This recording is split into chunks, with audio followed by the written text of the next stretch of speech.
तो कहा कि ये आयु बढ़ाने वाले होते हैं जो आहार, सत्व बुद्धि बढ़ाने वाले होते हैं, बल आरोग्य सुख प्रीति बढ़ाने वाले हैं। तो समझदार व्यक्ति देखेगा भाई ये चीज़ें बढ़ने वाली हैं तो मैं इसको चुनूं। और कैसे होते हैं वो? रस्या, रस युक्त होते हैं, रूखे सूखे नहीं होते। स्निग्धा, चिकने होते हैं, उसमें घी आदि खाने का विधान है। हमारे यहाँ वेदों में भी है, मधु, घी, दूध, दही जिसमें चिकनाई होती है। स्थिरा, जो मन को डामाडोल करने वाले नहीं होते। शराब पियो तो शराब अंदर अकल बाहर और शरीर झूमने लगता है कुछ का कुछ करने लगते हैं, अस्थिरता आ जाती है। और ये कैसे होते हैं? स्थिरता आती है। जो सात्विक आहार करते हैं ना उनके अंदर स्थिरता आती जाती है। और हृदय, हृदय मतलब हृदय को शक्ति देने वाले, वही भावनाओं को बढ़ाने वाले, उसमें प्रेम, करुणा, मुदिता ये ज़्यादा बढ़ते जाते हैं जो सात्विक आहार करते हैं ना। इसलिए मैं कई बार सोचती हूँ कि हमारे यहाँ किचन वाले भाई नहीं आ पाते हैं और उनका आना सबसे ज़्यादा ज़रूरी है, क्योंकि सबको खाना तो वही खिलाते हैं। और जैसा व्यक्ति आहार करता है ना वैसे ही फिर उसके व्यवहार भी होते हैं। तो एक तो उसमें वो आ कहाँ से रहा है, आहार में बहुत सारी चीज़ें शामिल हैं। वो आहार हमारे घर में ईमानदारी का आ रहा है कि बेईमानी का आ रहा है, कैसे आया उसका भी प्रभाव पड़ता है। फिर दूसरा, बनाने वाले व्यक्ति ने उसको कैसे बनाया, किस भावना से बनाया।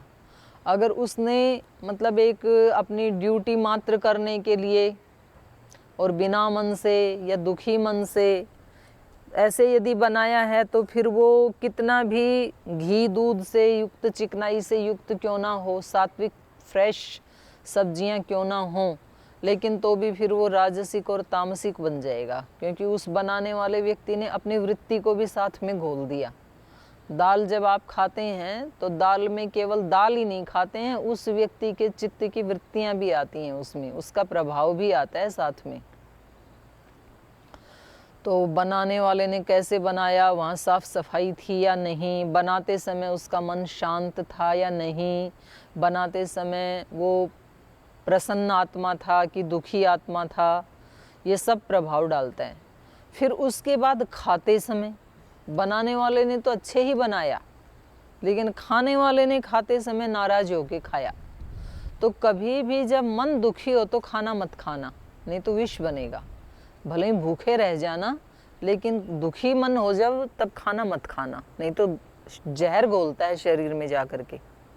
और यदि भूख लगी है तो पहले अपने मन को शांत करना। फिर दुखी भी है ना तो बोलो कि ये दुख इसके साथ फिर बाद में विचार करेंगे इस पे, अभी मेरे सामने ये अन्न ब्रह्म है, तो ब्रह्म के साथ कैसे बातचीत और बिहेव करना चाहिए वैसा मैं करूँगा।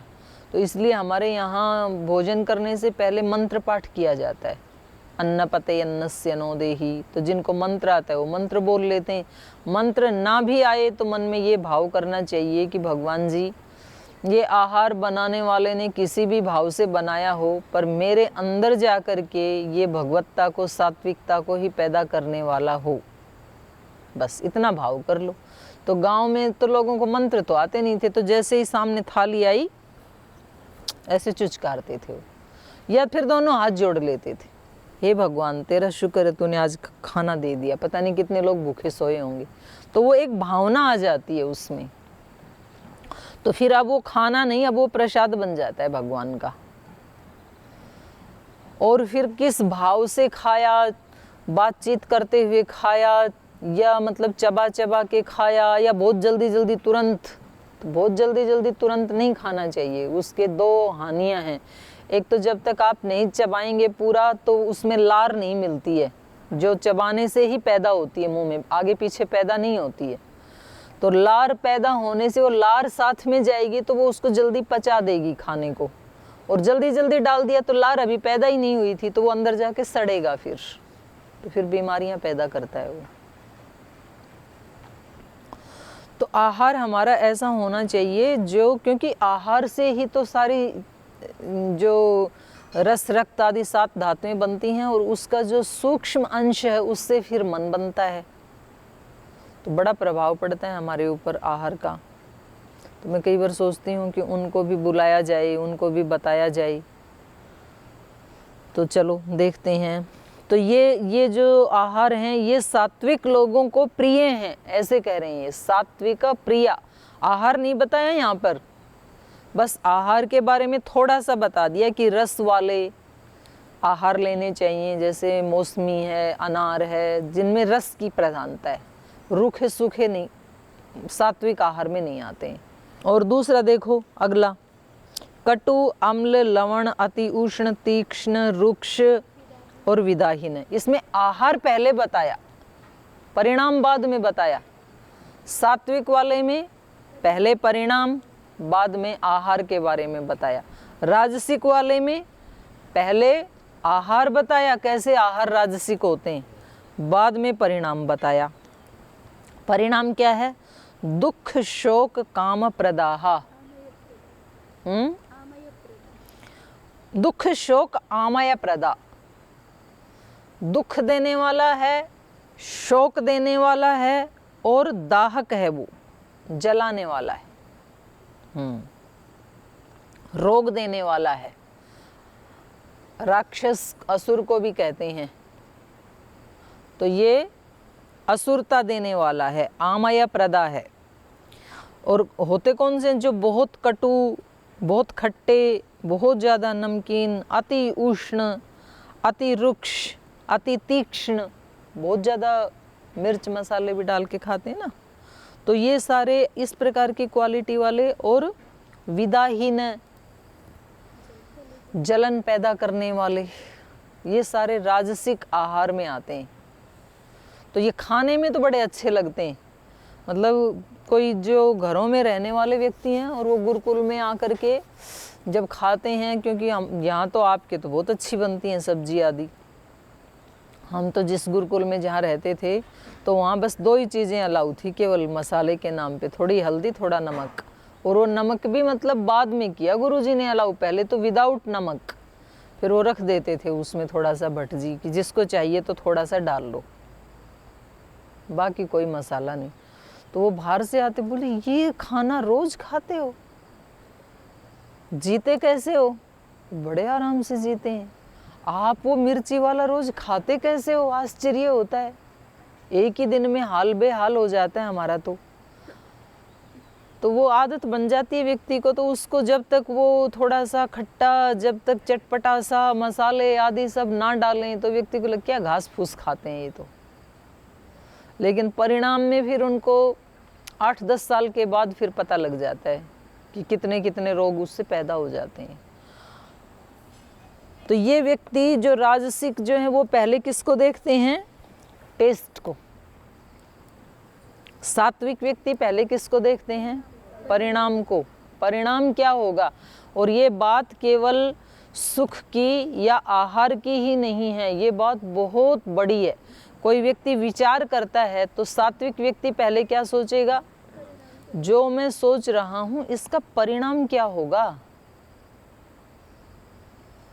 मतलब एक तो नदी के किनारे आप खड़े हैं, आपको बहुत गर्मी लग रही है और आपका मन करता है कि यहाँ अलकनंदा में छलांग लगाऊं और शरीर को शीतल कर लूं, लेकिन उससे पहले क्या विचार आएगा मन में? परिणाम क्या होगा, कहीं ऐसा ना हो कि मैं डूब ही जाऊं। तो परिणाम को देख करके आप गर्मी सहन करना पसंद करेंगे, लेकिन उसमें छलांग नहीं लगाएंगे। और यदि कोई व्यक्ति परिणाम को नहीं जानता है तो वो सीधी छलांग लगाएगा और डूबेगा, मरेगा फिर। और पशु को तो बेचारे को पता ही नहीं है, उसको प्यास लगी, उसको पानी चाहिए, तो वो थोड़ा आगे बढ़ता है, पैर स्लिप होता है, फिर बह जाता है वो। तो ये पशुओं का, उनको परिणाम का नहीं पता होता है कि आगे क्या होगा। और ये जो तीसरा है, देखो तीसरे वाला भोजन, यातयामम गतरसम पूति पर्युषितम चयत। यातयामम, सड़ा हुआ भोजन। शराबी से पूछे तो शराब क्यों पीता है? बोल तुम फल क्यों खाते हो? भाई इतना ही तो अंतर है कि तुम थोड़ा फ्रेश खा लेते हो, हम इनको सड़ा के तब बनाते हैं। अंगूर आदि को सड़ा करके तब शराब बनाई जाती है, ऐसे बताया। फलों को, इसको क्या बोलते हैं, सेब आदि को, हाँ, उनको सड़ा दिया जाता है, मतलब रखते हैं कितने कई महीने तक, फिर उससे बनता है। तो वो पूछा गया शराबी से, तू आजा बाज खराबी से, शराबी यूं फरमाता है, तू रोज सेब संतरे खाता है, ये भी तो उन्हीं का पानी है, ये दुनिया बड़ी सयानी है, जिससे पूछे वही ब्रह्म ज्ञानी है। वो भी कोई कम नहीं है तर्क देने में, बोल तुम भी तो यही खाते हो। तो ये यातयामम, इसको फिर तामसिक आहार कहा है, सड़ी हुई चीजें खाना। गतरसम, हाँ वो भी आ गया, हाँ हाँ वो भी आ गया। वो फिर मैं अभी नाम नहीं लूँगी। एक और भाई था हमारे यहाँ कर्नाटक में आश्रम में वो रात को खाना बनाता था खूब सारा। मैं वहाँ रहती थी तो मैं रात को खाती नहीं थी, तो वो रात को पूरा कुकर भर के चावल बनाएगा, सांभर बनाएगा, रात को नहीं मतलब दोपहर बनाता था वो, और फिर उसको दोपहर भी खाता, फिर रात को थोड़ा बहुत खाता, फिर उसको रख देता। सुबह अगले दिन ताज़ा नाश्ता नहीं बनाता था वो, तो 10 बजे उसको खाता था जो आज 12 बजे बनाया है दोपहर में। तो मैं उसको बोलती, भाई तू ऐसे क्यों करता है, तेरे को अकेले को खाना है, छोटा सा कुकर है, तो तू ताज़ा कोई खिचड़ी दलिया बना के क्यों नहीं खाता? नहीं अम्मा ये बहुत अच्छा लगता है, टेस्टी लगता है। क्या कर सकते, सड़ा के खाते हैं, बताओ। गतरसम, जिसमें रस नहीं रहा, और रस रहित। पूति पर्युषितम, जिसमें दुर्गंध आने लग गई।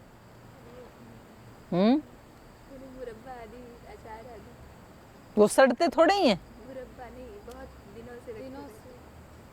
नहीं उसमें दुर्गंध नहीं आती है ना, लेकिन दुर्गंध नहीं आनी चाहिए,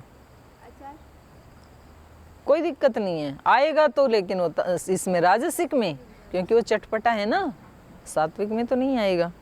पर ये तो उससे भी बुरा है ना, पर्युषितम चेत। और उच्छिष्टम अपि, जो झूठा है, बासी है, तो ऐसे ऐसे उनको जो है वो अब वो बताया है। अमेध्यम, अपवित्र मांस आदि जो हैं, तो ये किस में आ जाएंगे? तामस प्रियम। और इस व्यक्ति को ना खाते समय होश है, ना बीच में होश है, ना परिणाम का होश है। इसको बाद में परिणाम दिखता है, राजसिक को पहले खा लेता है लेकिन बाद में पछताता है, और सात्विक पहले परिणाम को देखता है, बाद में कदम उठाता है। तामसिक ना पहले देखता है, ना बाद में, ना लास्ट में, तो उसकी तो एक अलग ही दुनिया है। खैर, तो ये 3 प्रकार के सुख मैंने आपको बताई, राजसिक, तामसिक और सात्विक। तो आप में से अब आप इसकी और महिमा सुन करके चेंज भी कर सकते हैं। जैसे पहले एक दिन सुना ना कि भाई आपको सबसे अच्छा क्या लगता है, फिर बीच में आपने चेंज कर दिया, बोल जी ये नहीं ये चाहिए, तो अभी आप अपने सुख का सिलेक्शन चेंज भी कर सकते हैं, क्योंकि सिलेक्शन कम से कम सबसे पहले अच्छा ही होना चाहिए। विषय इंद्रिय संयोगात यत्तदग्रे अमृतोपमम। हम जितना भी आजकल सुख ले रहे हैं, वस्तुओं से सुख लेते हैं, व्यक्तियों से लेते हैं, नींद से भी लेते हैं, तो बस एक बार परिणाम जरूर देख लेना। छोड़ना कुछ भी नहीं है आपको, सारी चीज़ें। मैं एक कहानी सुना रही थी इनको, देवश्रुति जी को, दोपहर में, कि एक बार जो है ना गोपियाँ मथुरा से और उधर गई, नहीं गोकुल से मथुरा आई, और बीच में वो पड़ती थी नदी, यमुना पड़ती थी, हाँ, तो वहाँ से आता था गोकुल से घी मक्खन आदि गायों का, और मथुरा में कंस की नगरी थी, तो वो राजा था तो उसको टैक्स आदि देना पड़ता था। बाद में कृष्ण भी मथुरा आ गए थे गोकुल धाम छोड़ के, तो जो उनसे प्रीति करने वाली गोपियाँ थी वो उनके लिए मक्खन, रोटी, छाछ सब बना करके लाती थी। तो उनको खाना खिलाया, एक दिन मक्खन खिलाया, रोटी खिलाई, दही खिलाया, और वो जाने लगी। तो मतलब समझाने के लिए ये कहानी बनाई हुई है। जाने लगी तो यमुना में पानी बढ़ गया बहुत ज़्यादा। तो उन्होंने कहा कि कान्हा पानी बढ़ गया, कुछ हमारी हेल्प करो, हमें तो उस पार जाना है, नहीं तो घर वाले डांटेंगे देर लगी तो वो बोले ठीक है कर देता हूँ हेल्प। तो वो आए यमुना के किनारे और कहा, हे यमुना माते, अगर आज मैंने सुबह से एक भी अन्न का दाना मुंह में नहीं डाला है तो इन गोपियों को रास्ता दे दिया जाए। और यमुना ने रास्ता दे दिया। तो गोपियाँ उस पार हो तो गई, लेकिन उनका तो मतलब पूरा चित्त ही ऊपर नीचे उथल पुथल हो गया। बोले कान्हा इतनी झूठ, हमने अपने हाथों से खिलाया आपको और हमारे सामने खाया, और इतनी झूठ बोल रहे हो कि मैंने एक दाना भी नहीं खाया हो। और हद हो गई, जो यमुना माता को भी नहीं पता है, मतलब ये भी उसको सच मान रही है, ये तो और ज़्यादा हद हो गई। तो हमें डाउट होता है कि भगवान है कि नहीं है। मतलब ऐसे झूठे लोगों की बात ऐसे सच हो जाती है। तो आप ये बताओ कि मतलब ये इतनी झूठ क्यों बोली आपने। तो उन्होंने कहा, देखो मैंने जो भी खाया वो मैंने नहीं खाया, वो मैंने भगवान को भोग लगाया। तो ये बात मतलब केवल कहने के लिए नहीं है, ऐसे मत करना कि अब कल जाके ये तो मैं भी सोच रहा हूँ कि ये चटपटी चीजें हम भी अनासक्त होके खाएं। मतलब ये मत कर देना, बोल जी हम कल गए और सारी उसको खीर को खा गए और बोल जी मैंने नहीं खाया, वो तो भगवान जी को भोग लगाया। तो चीटिंग नहीं करनी है, अंदर से स्पष्ट होना चाहिए भगवान जी। तो बोले गोपियों ये मैंने खाया ही नहीं, मैं तो अलग था, मैं ना कुछ खाता हूँ, ना कुछ मैं पीता हूँ, ना सोता हूँ, मैं तो इन सब से निर्लिप्त आत्म तत्व हूँ। तो ये अनुभूति होनी चाहिए पहले। और जो मैंने खाया वो आपकी खुशी के लिए मैंने भगवान को भोग लगाया, मेरी कोई आसक्ति नहीं थी उसमें। तो ये जो आसक्ति वाला तत्व है ये व्यक्ति को खुद ही पता लगता है, इसमें दूसरा कोई नहीं बता सकता। इसमें व्यक्ति कभी कभी भ्रम में भी रह सकता है, चीटिंग भी कर सकता है और सच्चा भी हो सकता है। इसका लेखा जोखा उसके साथ ही जुड़ा हुआ है। तो इसको बाहर से आप डिफाइन नहीं कर सकते हैं कि इस व्यक्ति का सुख राजसिक है या तामसिक है या सात्विक है। थोड़ा अंदाज़ा लगा सकते हैं अनुमान प्रमाण पे, लेकिन पूरा पूरा तो व्यक्ति को खुद ही पता होता है। तो ये भी हो सकता है कि कोई व्यक्ति सब चीज़ों का उपभोग कर रहा है और फिर भी उससे निर्लिप्त है, जैसे कि राजा जनक थे।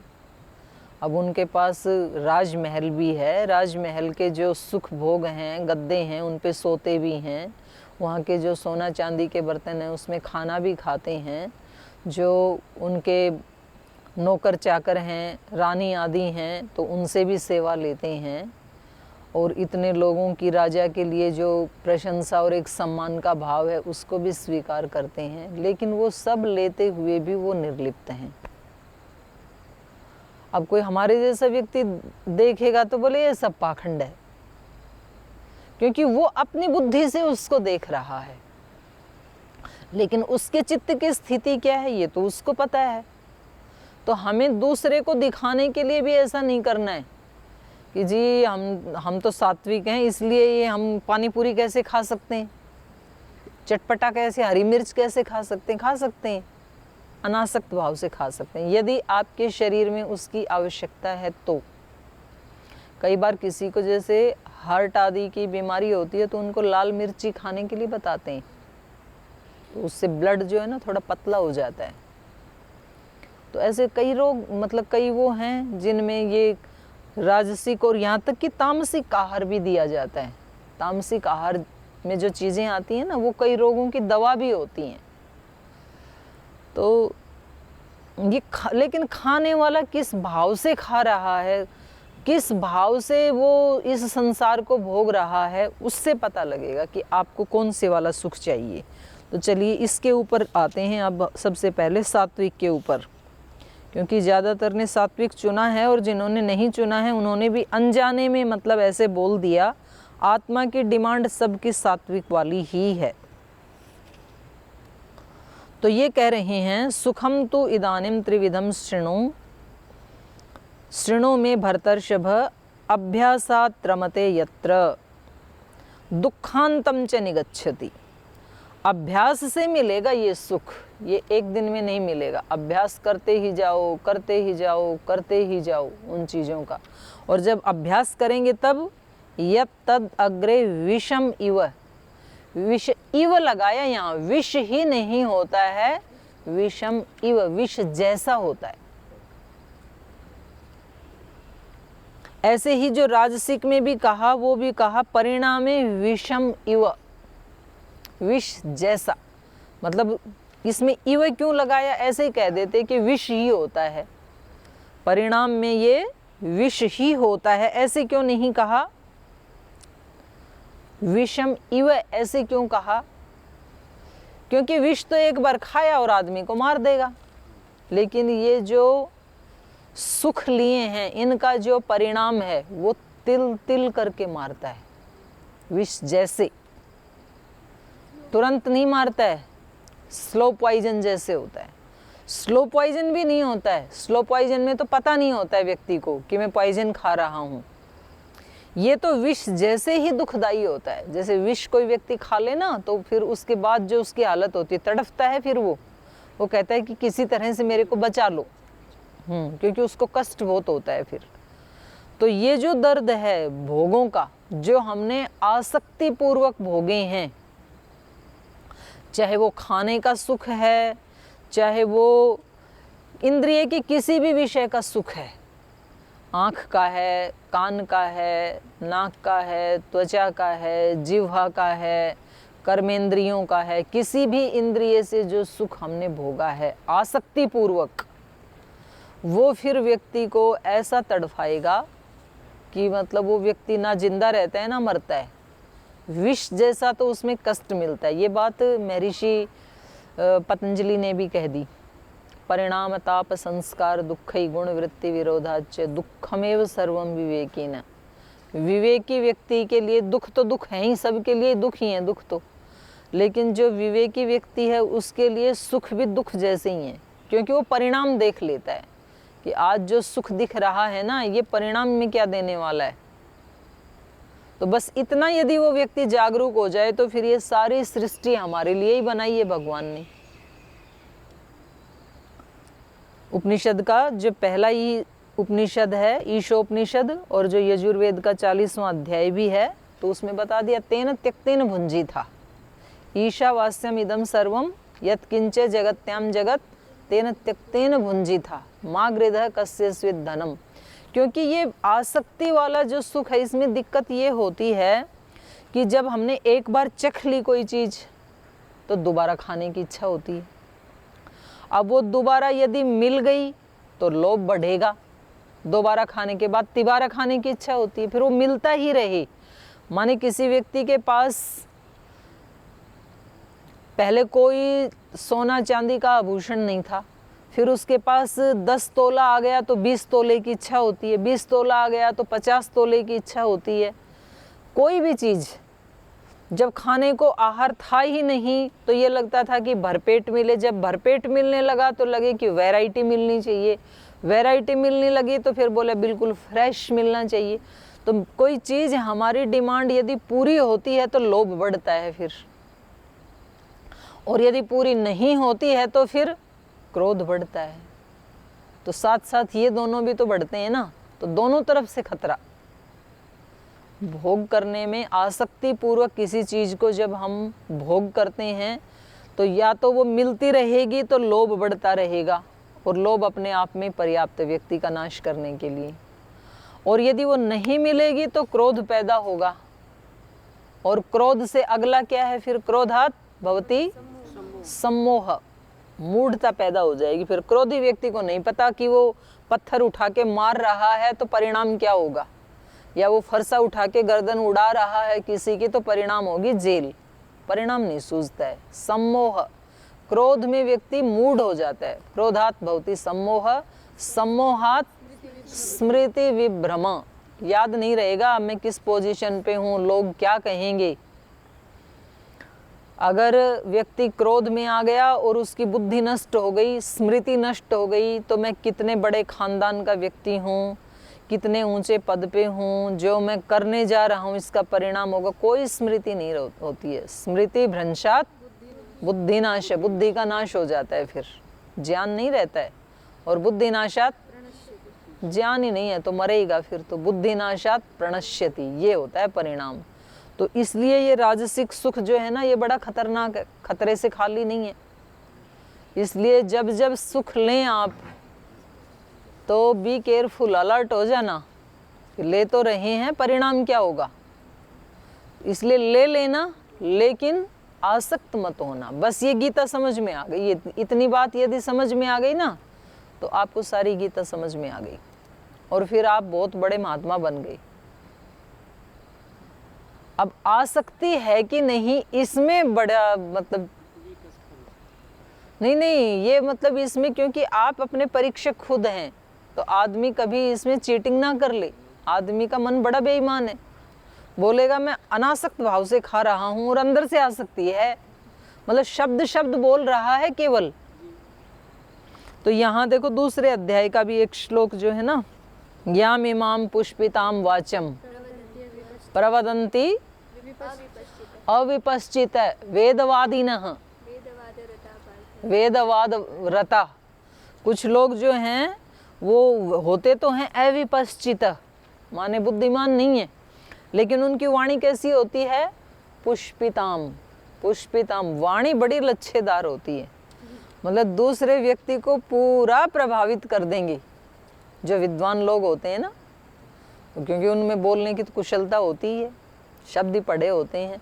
लेकिन आप ध्यान रखना, फूल देखने में तो बड़े सुंदर लगते हैं ये, पर पेट नहीं भरेगा, पेट भरता है फल से। पुष्पिताम वाचम, पुष्प वाली तो होती है, फूल वाली, फूल जैसी तो होती है, लेकिन फल नहीं लगते हैं। तो फूलों से पेट नहीं भरता है, सुंदर तो लगते हैं वो।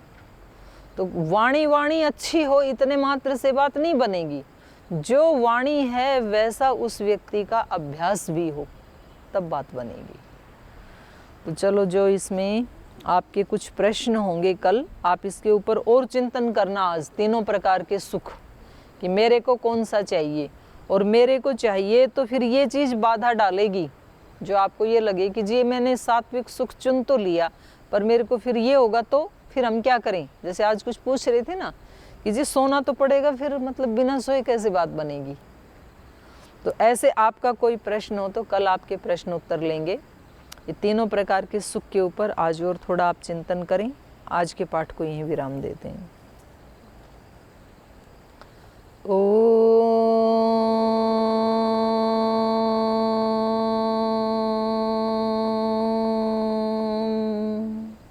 शांति शांति शांति। श्री गुरुभ्यो नमः।